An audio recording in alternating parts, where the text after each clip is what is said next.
At 10 hours GMT, I'm Regid Ahmed, and coming up on the Newsroom, European Commission President Jean-Claude Juncker says the future looks rosy for the EU. The wind is back in Europe's sails. We have now a window of opportunity. He's given his State of the European Union address covering issues like the economy and immigration, but he had very little to say on the issue of Brexit. We'll bring you the highlights. Questions of loyalty in New Zealand as allegations emerge that a Chinese-born member of parliament was investigated by the Secret Service. I refute any allegations that question my loyalty to New Zealand. And the celebrated opera singer Dame Kiri Kanawa tells the BBC she'll never sing in public again. I didn't want to hear my voice again. That was it. I decided when it was going to be the last note, and I always wanted it like that. That's all coming up on the Newsroom. Hello, I'm Jerry Smith with the BBC News. The European Commission President... BBC News. You're listening to the Newsroom from the BBC World Service with me, Regid Ahmed. The European Union has faced plenty of difficult problems over the past year, from the migrant crisis to uncertainty over Brexit. But there was a strong note of optimism today when the European Commission President Jean-Claude Juncker delivered his annual State of the Union address in Strasbourg. The wind is back in Europe's sails. We have now a window of opportunity, but it will not stay open forever. Let us make the most of the momentum, catch the wind in our sails. In one long speech in which Mr Juncker spoke in English, French and German, his main focus was on the challenges the EU faces. Well, our Europe reporter Adam Fleming was watching the speech in Strasbourg and joins us now. Adam, he covered a lot of issues, but Brexit is a key challenge. What did he say about it? Yes, so Brexit was a very small section of the speech because even though it's a big challenge the EU is facing, they certainly did not want it to dominate this hour-long discussion about the future. Nevertheless, Jean-Claude Juncker did mention it. He talked about the fact that on Brexit Day itself in March 2019, Romania, who will be holding the rotating presidency of the EU at that point, should hold a summit at the point of Brexit to celebrate the 27 countries that remain. And then when President Juncker talked about Brexit, he said how it would affect the EU, how people in the EU felt about it. And this is what he said when a group of British MEPs started applauding the fact that Brexit's happening. Le 29 mars 2019. On March the 29th, 2019, that will be the date that the UK will leave the European Union. This will be a very sad and tragic moment in our history. We will always regret this, but I think you will regret this soon, if I might say. Well, Mr Juncker, Adam said that in 2016, the year of the Brexit vote, the EU had been battered and bruised, but was slowly but surely gathering momentum. Where did he say the EU had made the most progress? So there's a few areas where Jean-Claude Juncker is feeling pretty upbeat about his record. First of all, we talk about Greece and the Eurozone crisis. They feel that's been firmly put behind them and that the Eurozone economy and the rest of the economy in the EU is growing. Unemployment is down, growth is up. When it comes to the migrant crisis, which gripped the continent for the last couple of years, they feel pretty confident that's now under control and that it was brought under control because the European Commission and the member states managed to come up with a solution working together from scratch in 2 years. And also when it comes back to Brexit, they're also confident that no other countries are thinking about pursuing Britain out of the exit door. And also this whole issue of Brexit and the negotiations to make it happen have not affected the rest of the EU's day-to-day business. So that's another thing that they're quite pleased about. And very briefly, some strong words for Turkey.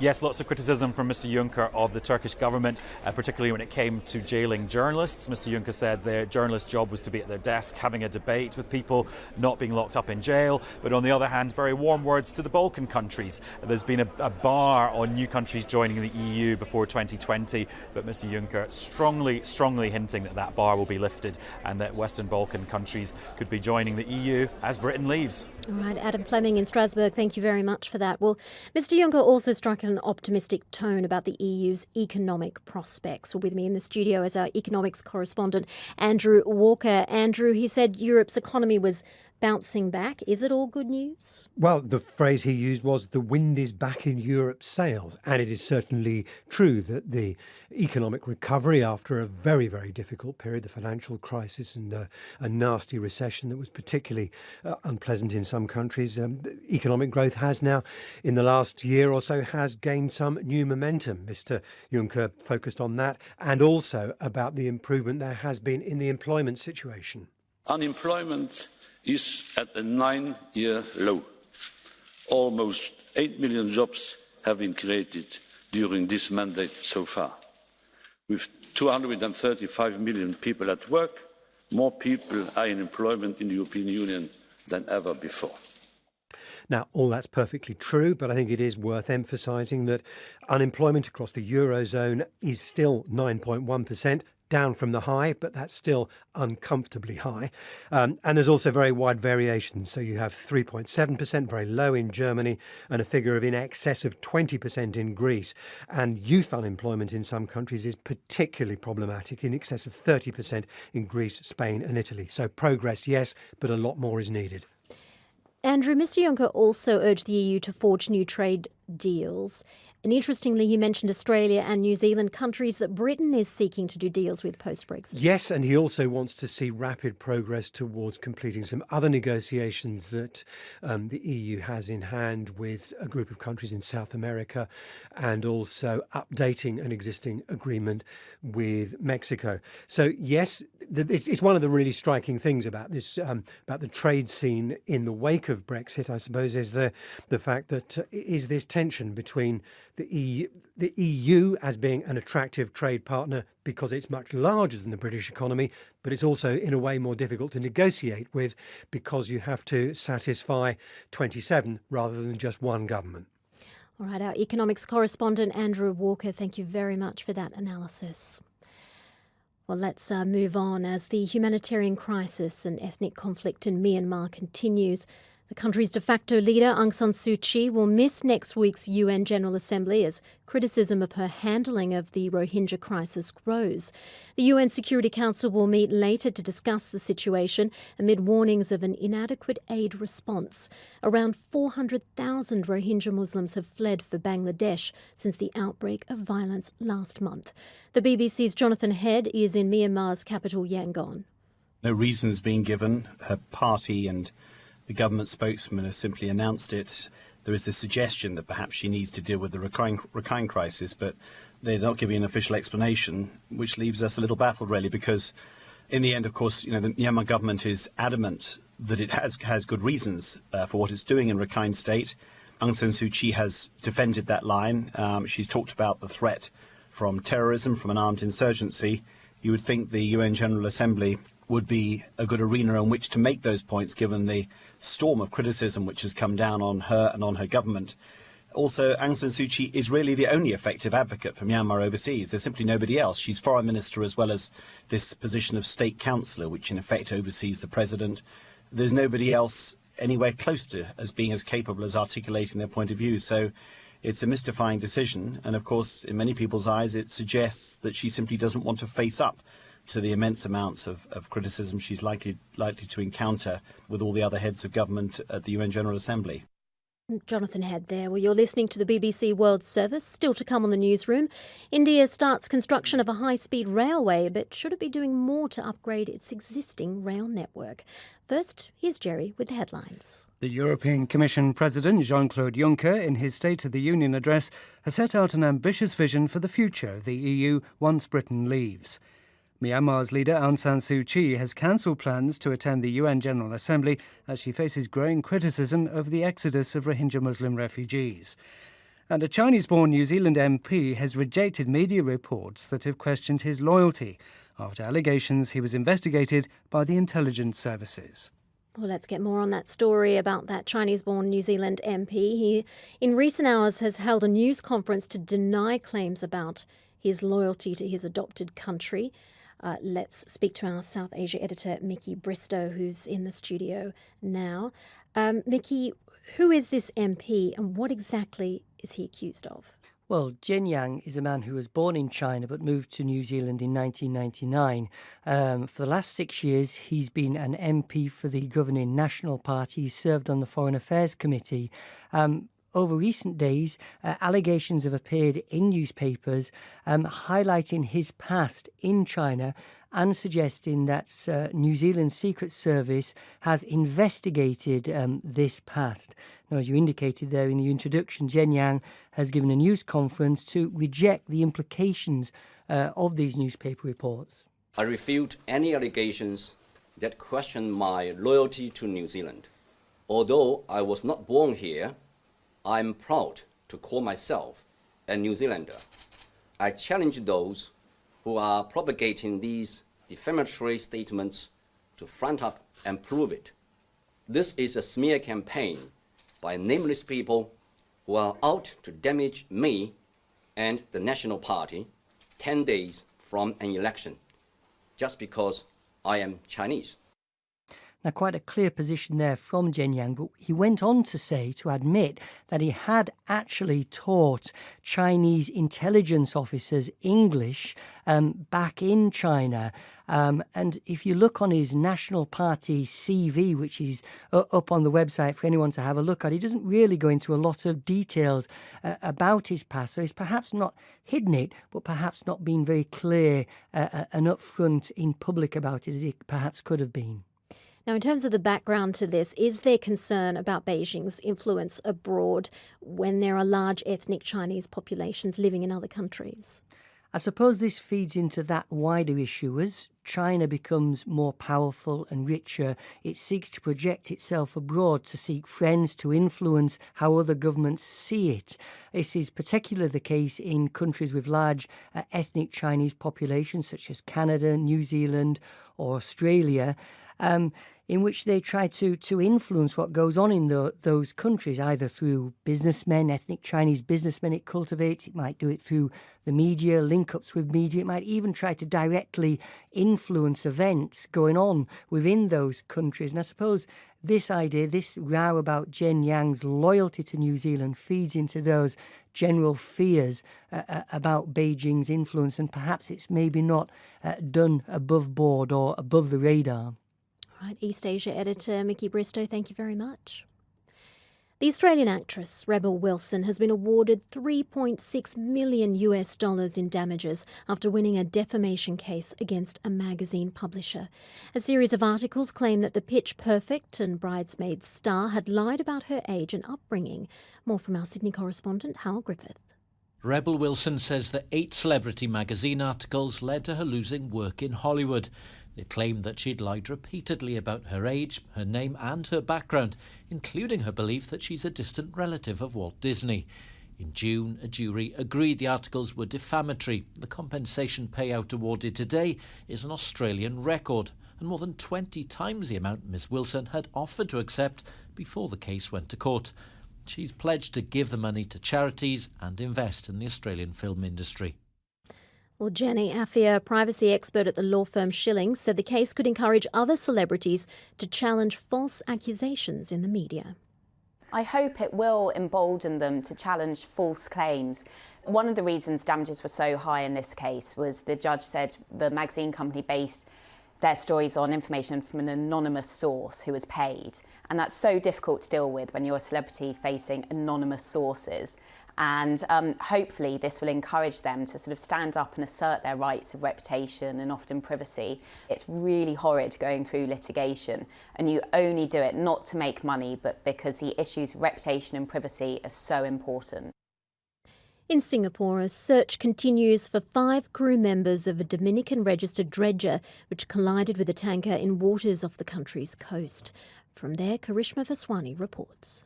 Authorities say the collision between a Dominican-registered dredger and an Indonesian tanker happened in the middle of the night, about 1.7 nautical miles southwest of Sisters Island in Singapore waters. The dredger capsized and is now partially submerged. 5 crew members out of the original 12 are unaccounted for. Singapore has launched a search and rescue operation to find the missing men. Meanwhile, the Indonesian tanker reported damage to the starboard side, but all 26 crew members on board are unharmed.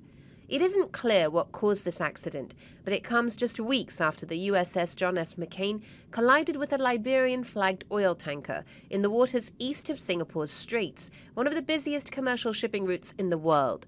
The number of ships passing through Singapore's waters has grown in the last decade as global trade has boomed. Karishma Vaswani. Now, it's a country with enough railway lines to go around the Earth more than 1.5 times. And now India is building a new high-speed line between the city of Ahmedabad and the financial capital Mumbai. The project is being funded mostly by a loan from Japan. Let's get more from the BBC's South Asia editor, Ambarasan Etirajan. Ambarasan, tell us more about the new line India is going to build and if it's using Japanese technology.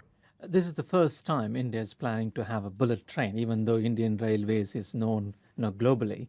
For the first time, they are going to have trains which can travel at a speed of 350 kilometers per hour. At the moment, the fastest train in India is only about 150 to 160 kilometers per hour. That's only a few trains. Most of the trains run between 80 kilometers or 100 kilometers. So it's a big project to link these two cities, which are business cities, the Ahmedabad in Gujarat state and the financial center Mumbai. This is expected to reduce the travel time from 8 hours at the moment to 3.5 hours. But the project is funded by Japan, which is giving a soft loan of about $20 billion. And more, the trains will be built by Shinkansen, the Japanese company. But the company has promised to make some of the components within India as part of the Make in India project initiative by the present government. Now, it's a lot of money in terms of the loan. It's a hugely ambitious project, but India's current rail services are known to be old. They're in need of modernisation. Has there been any criticism about this project? Some people have criticized, have questioned why India needs to spend so much money on one single line, where the entire money can be used to upgrade the existing infrastructure. India runs about 12,000 trains every day, carrying about 22 million passengers. It's a vast network covering all nook and corner of India, but most of it were built during the British colonial period. So there are thousands of unmanned railway crossings, for example, like more than 5,000. I have seen many of them even, this year. People use this. Many of these accidents happen in these unmanned railway crossings, and the railway lines were built through the forests where elephants get killed, rhinos get killed. So even though despite, warnings and asking the drivers to go slow, they go through these forest areas where animals get killed, people get killed.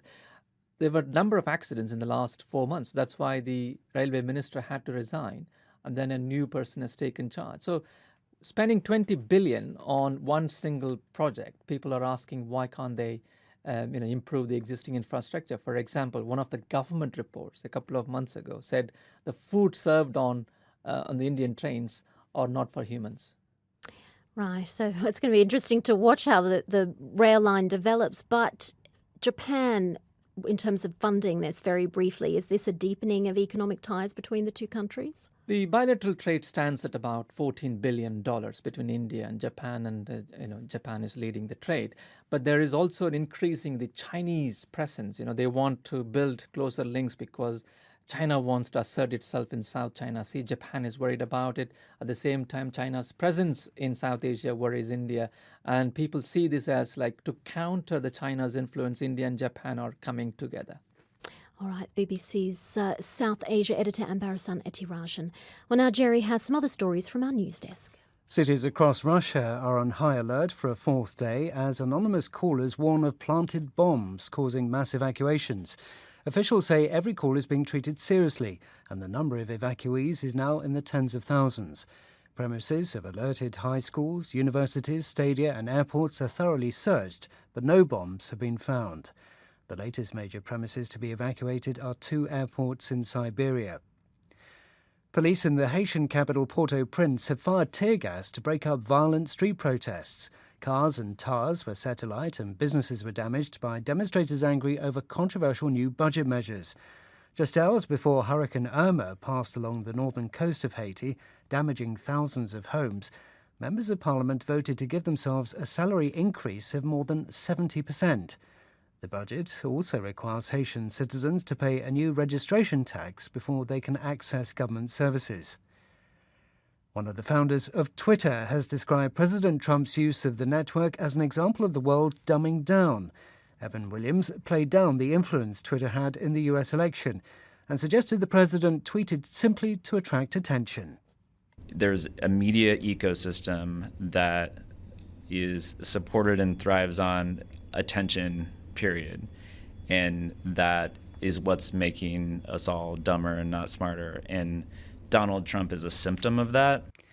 The US gay rights activist Edith Windsor has died aged 88. Ms. Windsor was regarded as a trailblazer in campaigners' efforts to legalise same-sex marriage. After her partner died, she argued at the US Supreme Court that she had a constitutional right to the same deduction in estate tax as heterosexual couples. Judges ruled in her favour in 2013. The decision became the basis for a wave of further court rulings increasing the rights of same-sex couples. In 2015, the Supreme Court ruled that same-sex couples could marry. Thanks, Jerry. Now, one of the world's great opera singers, Dame Kiri Kanawa, who performed at the wedding of Prince Charles and Lady Diana Spencer, has revealed that she has stopped singing in public and has effectively retired. The soprano's career is to be celebrated when she receives a Lifetime Achievement Award at the Gramophone Classical Music Awards. Our arts correspondent Rebecca Jones has been speaking to her. I have stopped singing. I don't want to hear my voice when I'm teaching young singers and hearing beautiful, young, fresh voices. I don't want to put my voice next to theirs. You know, it's not good. So I leave my voice out of it now. It is in the was, it is in the past. So when you say you've stopped singing, I mean, we knew you'd retired from performing in opera, but recitals, concerts, all finished? Yeah, I just stopped here. I never announced it. I didn't want to hear my voice again. That was it. I decided when it was going to be the last note, and I always wanted it like that. And did you feel sad when you were singing? No, look what I had. Look at the memories. It's always a pleasure to present a new and exciting talent on my show, and tonight we have a young soprano from the Covent Garden Opera Company, for whom I predict a great future. Here to sing Puccini's lovely aria, Chi il bel sogno di Doretta, is a beautiful Kiri Kanawa.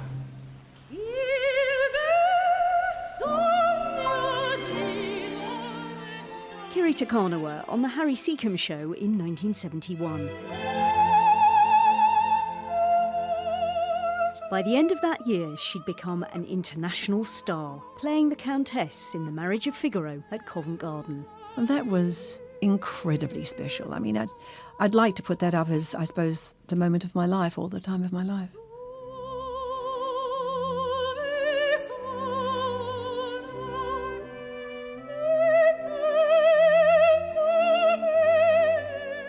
Another career highlight must have been the royal wedding, when you sang at the marriage of Prince Charles and Lady Diana Spencer.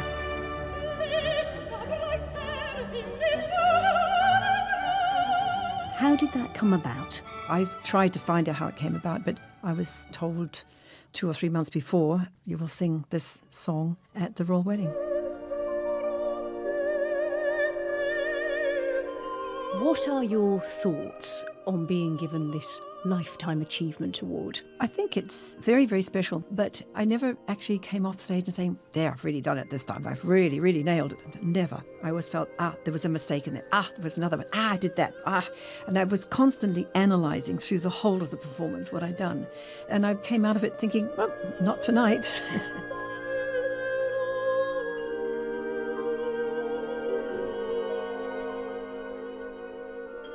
I never really achieved perfection, the 100% that I'd like to, but I did keep trying.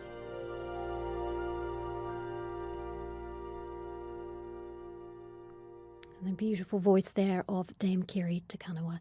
Well, you've been listening to the Newsroom from the BBC World Service with me, Regid Ahmed. Coming up, a summary of the news.